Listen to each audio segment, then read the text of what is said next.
দখলদার ইসরায়েলি বাহিনী এবং ফিলিস্তিনি পুরোদমে যুদ্ধ চলছে, জানিয়ে দিব হাতে থাকা সর্বশেষ আপডেট আন্তর্জাতিক সংবাদ। প্রথমেই সংবাদ শিরোনাম। গাজায় নতুন করে যুদ্ধবিরতির প্রস্তাবের প্রয়োজন নেই বললেন হামাস। আরো জানিয়ে দিব আল আকসা হাসপাতালের কাছে ইসরায়েলি হামলা, নিহত 4 জন। আরো জানিয়ে দিব মার্কিন নিষেধাজ্ঞার বিরুদ্ধে পাল্টা ব্যবস্থা নেবে রাশিয়া। আরো জানিয়ে দিব কমলা হ্যারিসের হাসিতে মুগ্ধ, যা বললেন পুতিন। সর্বশেষ জানিয়ে দিব রাশিয়ার সরকারি টেলিভিশনের বিরুদ্ধে মার্কিন নিষেধাজ্ঞা। শুনছিলেন সংবাদ শিরোনাম, এরপর বিস্তারিত। তার আগে আমাদের ভিডিওটি যদি ভালো লেগে থাকে তাহলে লাইক, কমেন্ট, শেয়ার করে দিবেন। আর আমাদের ভিডিওটি সর্বপ্রথম পেতে চ্যানেলটিকে সাবস্ক্রাইব করে রাখবেন। গাজায় নতুন করে যুদ্ধবিরতির প্রস্তাবের প্রয়োজন নেই বললেন হামাস। এবার শুনুন বিস্তারিত। ফিলিস্তিনি গাজায় নতুন করে যুদ্ধবিরতির প্রস্তাবের প্রয়োজন নেই বলে জানিয়েছে হামাস। তারা বলছে যুক্তরাষ্ট্রের দেওয়া যুদ্ধবিরতি প্রস্তাবে এর মধ্যে মেনে নিয়েছেন হামাস। প্রস্তাব মেনে নিয়ে ইসরায়েলকে চাপ দিতে হবে। ফিলিস্তিনের স্বাধীনতাকামী সংগঠন আজ বৃহস্পতিবার এক বিবৃতিতে এসব কথা বলেছেন। ইসরায়েল ও হামাসের মধ্যে চলমান সংঘর্ষ নিশ্চয়ই যুক্তরাষ্ট্র নতুন করে একটি যুদ্ধবিরতির প্রস্তাব উপস্থাপনা করতে পারে বলে ধারণা করা হয়েছে। বিবৃতিতে হামাস বলেছে দক্ষিণ গাজায় ফিলাডেলফি করিডর থেকে সেনা প্রত্যাহার না করা পর্যন্ত ইসরায়েল প্রধানমন্ত্রী বেনিয়ামিন নেতানিয়াহু এর মধ্যে তিনি মূলত যুদ্ধবিরতির চুক্তি প্রস্তাবকে ব্যবহার করতে চায়। বিবৃতিতে আরো বলা হয়, নেতানিয়াহুর ফাঁদ ও কূটনৈতিক কৌশলের বিরুদ্ধে আমরা সতর্ক করছি। আমাদের জনগণের উপর অগ্রসর দীর্ঘই করার জন্য তিনি চুক্তি সরঙ্গ বিভিন্ন আলাপ আলোচনা ব্যবহার করছেন। গত 7 অক্টোবর ইসরায়েলে হামলা চালিয়ে প্রায় 250 জনকে জিম্মি করে হামাস। এই হামলায় নিহত হয় অন্তত 1200 জন। সেদিন থেকে গাজায় তাণ্ডব চালাচ্ছে ইসরায়েল। এতে এখন পর্যন্ত 40,691 জন ফিলিস্তিনি নিহত হয়েছে। এমন পরিস্থিতিতে গাজায় যুদ্ধবিরতির লক্ষ্যে হামাস ও ইসরায়েলের সঙ্গে আলোচনা চালিয়ে যাচ্ছে যুক্তরাষ্ট্র সহ কয়েকটি দেশ। যুক্তরাষ্ট্রের প্রেসিডেন্ট জো বাইডেনের পক্ষ থেকে গত 31 মে নিরাপত্তা পরিবেশ যুদ্ধবিরতির এই প্রস্তাব উপস্থাপনা করা হয়েছিল। হামাস বলছে তারা গত 2 জুলাই যুক্তরাষ্ট্রের দেওয়া প্রস্তাবটি মেনে নেয়। আরো জানিয়ে দিব আল আকসা হাসপাতালের কাছে ইসরায়েলি হামলা, নিহত 4 জন। এবার শুনুন বিস্তারিত। ফিলিস্তিনি সহিংস গোষ্ঠী হামাস নিয়ন্ত্রণ গাজায় আল আকসা হাসপাতালের কাছে তাঁবুতে হামলা চালিয়েছে ইসরায়েলি বাহিনী। এতে অন্তত 4 জন নিহত হয়েছে। বৃহস্পতিবার 5 আগস্ট কাতার ভিত্তিক সংবাদ মাধ্যম আল জাজিরা লাইভ প্রতিবেদনে এ তথ্য জানানো হয়েছে। প্রতিবেদনে বলা হয়েছে আল আকসা হাসপাতালের কাছে স্থানীয় তাঁবুতে বাস্তুচ্যুত লোকেরা বসবাস করতেছিল।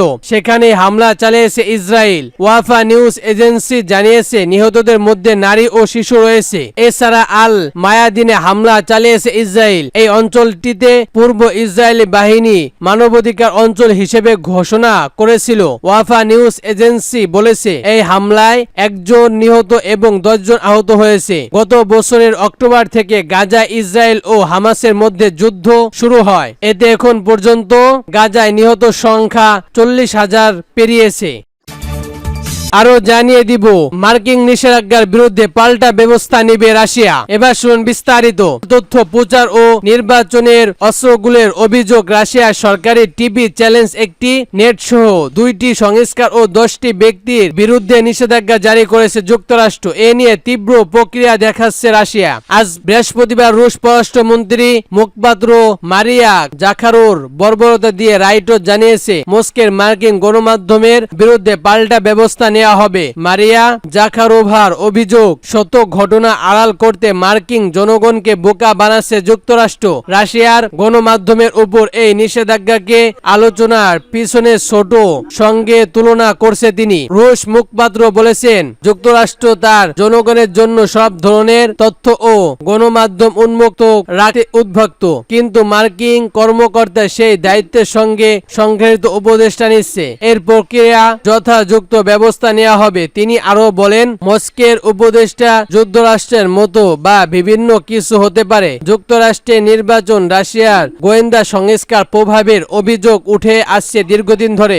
2016 সালে মার্কিন প্রেসিডেন্ট নির্বাচনে এই অভিযোগ উঠে। 2020 সালে নির্বাচনে যুক্তরাষ্ট্র শীর্ষ গোয়েন্দা কর্মকর্তা জানিয়েছিল রাশিয়ার যুক্তরাষ্ট্র নির্বাচন হস্তান্তরের অব্যাহতি পেয়েছে তারা। ঠিক আবারও যুক্তরাষ্ট্রের অভিযোগ আসন্ন প্রেসিডেন্ট নির্বাচনে মার্কিন জনগণকে প্রভাবিত করছে, ক্রেমলিন চেষ্টা চালাচ্ছে।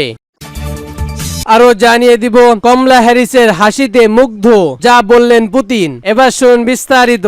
যুক্তরাষ্ট্রে আসন্ন প্রেসিডেন্ট নির্বাচনের কমলা হ্যারিসের জয় দেখতে চায় রাশিয়ার প্রেসিডেন্ট ভ্লাদিমির পুতিন। এক সময়ে বন্ধু ডোনাল্ড ট্রাম্পের প্রবৃত্ত কমলাকে পছন্দ করার কারণ হিসেবে ডেমোক্রেটসটির নেত্রী সংগঠনের হাসির কথার উল্লেখ করেছেন রুশ প্রেসিডেন্ট। বৃহস্পতিবার কমলা হ্যারিসকে নিয়ে এমন বিদ্যপূর্ণ বক্তব্য করেন পুতিন। রাশিয়ার অস্থির প্রচারের চলিয়ে নভেম্বরে বিবেচনা প্রভাবে করার হইতে বেইমানি পরিকল্পনা ঘটনা রুশ গণমাধ্যমে দুই নির্বাচন মার্কিন বিচার বিভাগের অভিযুক্ত করার একদিন পর পুতিন এমন মন্তব্য করেছেন। প্রেসিডেন্ট নির্বাচনে নির্ধারিত দৌড় থেকে জো বাইডেন সরে যাওয়ার আগে চলিত বছরের শুরুর দিকে ভ্লাদিমির পুতিন বলেছিল তিনি ডোনাল্ড ট্রাম্পের চেয়ে জো বাইডেনকে বেশি পছন্দ করেন, কারণ সাবেক প্রেসিডেন্ট ডোনাল্ড ট্রাম্প একজন পুরনো স্কুলের রাজনীতি যাকে আগেই অনুমোদন করা যায়। তবে মস্কোর প্রবৃদ্ধি ট্রাম্পের জয় চাই বলে মার্কিন গোয়েন্দা সংস্কার বিশ্বাস করে, কারণ রাশিয়ার বিরুদ্ধে যুদ্ধ ইউক্রেনের প্রতি সমর্থন ক্ষেত্রে ট্রাম্প খুব বেশি প্রতিশ্রুতি নন। এমন যুক্তরাষ্ট্রের নির্বাচনকে কিভাবে দেখছেন এই প্রশ্নে জবাবে ভ্লাদিমির ভয়েস্টক অনুমোদিত স্টল ইকোমনি রেফারেন্সে পুতিন বলেন, এটা মার্কিন জনগণের পছন্দ। এরপরে তিনি বলেন, হ্যারিসের প্রতি সমর্থন দেওয়ার জন্য বাইডেন তার সমর্থনদের আহ্বান জানিয়েছে।